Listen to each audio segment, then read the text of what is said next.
नमस्कार, मैं हूं शम्स ताहिर खान और आप देख रहे हैं वारदात। आपने अब तक न जाने कितने और कैसे कैसे बाबा की कहानी सुन और देख ली, मगर इन बाबा ने जो काम कर दिखाया है उसकी कोई दूसरी मिसाल ही नहीं मिल रही। बाबा को देश की पुलिस ने क्या खदेड़ा, बाबा ने सीधे एक नया देश ही खरीद लिया। जी हाँ, ये मजाक नहीं है। यौन शोषण के इल्जाम से घिरे इन बाबा ने भारत से भागकर भारत से करीब 16,000 किलोमीटर दूर एक नया देश बसाने का ऐलान किया है। इस नए देश के लिए पासपोर्ट से लेकर देश के संविधान और कानून की भी रूपरेखा तैयार कर ली गई है। पुलिस इसे वहां हिंदुस्तान में ढूंढ रही है और ये यहाँ अपना मुल्क बनाए बैठा है।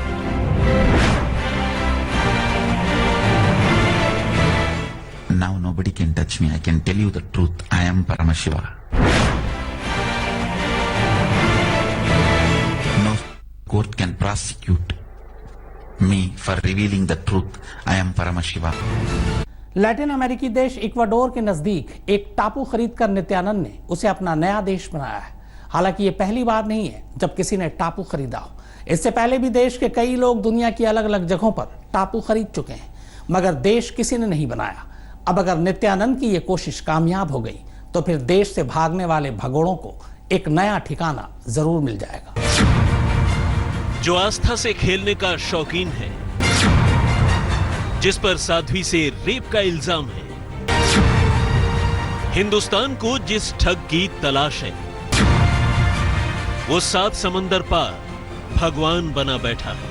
भारत की पुलिस और एजेंसियां पीछे न पड़ती तो भगवान बनने के लिए नित्यानंद को हिंदुस्तान से इतनी दूर जाने की जरूरत ही नहीं। मगर लोगों की आस्था से खिलवाड़ कर पाखंड का इतना बड़ा साम्राज्य इस शख्स ने खड़ा कर दिया कि अब इसका हिसाब होना जरूरी हो गया। लेकिन इससे पहले कि देश के तमाम दूसरे बाबाओं की तरह इसे भी सलाखों के पीछे भेजा जाता, ये नेपाल के रास्ते कैलासा निकल गया। लैटिन अमेरिकी देश इक्वाडोर के नजदीक एक टापू जिसे खरीदकर हिंदू राष्ट्र घोषित करने का इसने दावा किया है।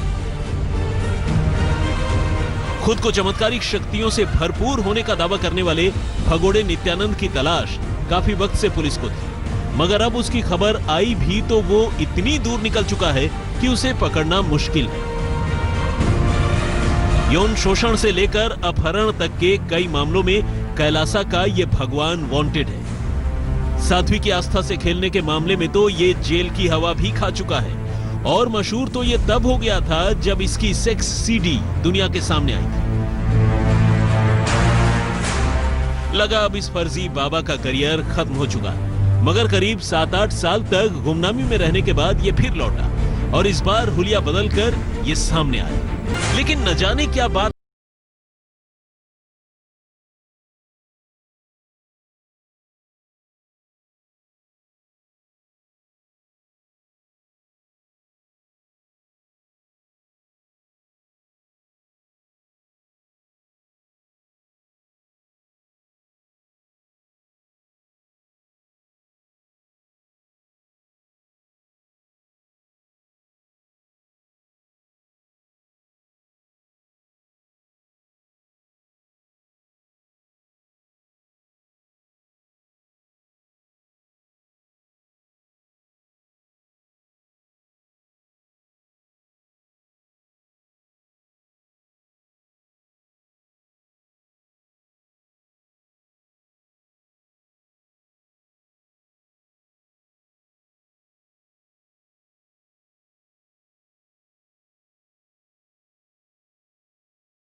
के जरिए शांति देने का दावा कर ठगने की कोशिश में है। दुनिया भर में अपना साम्राज्य तो वो पहले से ही बना चुका है। अलग अलग देशों में उसके आश्रम भी हैं। ऐसे में अगर कैलासा राष्ट्र अस्तित्व में आ गया और उसे मान्यता मिल गई तो फिर उसे पकड़ना आसान नहीं होगा। आज तक ब्यूरो। नित्यानंद पर रेप और किडनैपिंग के साथ साथ बच्चों को बंधक बनाने जैसे कई संगीन इल्जाम हैं। वो दो बार जेल भी जा चुका है, लेकिन जमानत मिलते ही वो ऐसे गायब हुआ कि पुलिस को भनक तक नहीं लगी। हालांकि कहते हैं कि उसका पासपोर्ट तक जब्त था। अब वो सरेआम लंबे चौड़े दावे कर रहा है और हैरान परेशान पुलिस इंटरपोल से गुहार लगाने की सोच रही है। बचपन में नित्यानंद का नाम राजशेखरन था। राजशेखरन से नित्यानंद का सफर काफी लंबा रहा। उसने पहले रामकृष्ण मठ से संन्यास लेना चाहा। जब उसे लगा कि इसमें काफी वक्त लग रहा है, तब उसने उत्तर भारत का रुख किया और आश्रम आश्रम घूमते घूमते 1990 में तमिलनाडु लौट आया और ईरोड में अपना मठ खोला। राजशेखरन ने नित्यानंद बनते ही बाबागिरी में महारत हासिल कर ली और फिर पीछे मुड़कर नहीं देखा।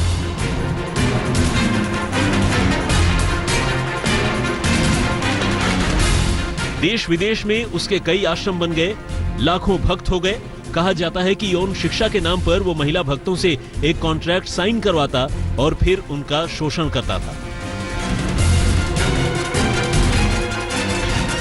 लेकिन कहते हैं कि पाप का घड़ा एक दिन फूटता जरूर है। तो उसकी भी पोल एक रोज खुल गई और फिर वो पुलिस से भागा भागा फिरने लगा। कर्नाटक पुलिस के मुताबिक 2018 के अंत में ही जमानत का फायदा उठाकर नित्यानंद देश छोड़कर फरार हो गया।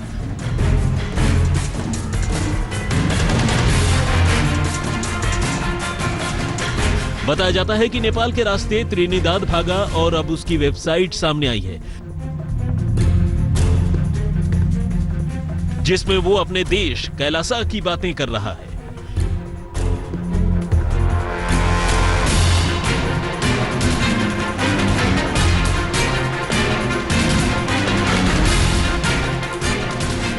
लेकिन देखना यह है कि यह ढोंगी बाबा अपना राष्ट्र, अपना संविधान, अपनी सरकार, अपना कानून, इन सारी चीजों के जरिए आखिर कब तक बचता है।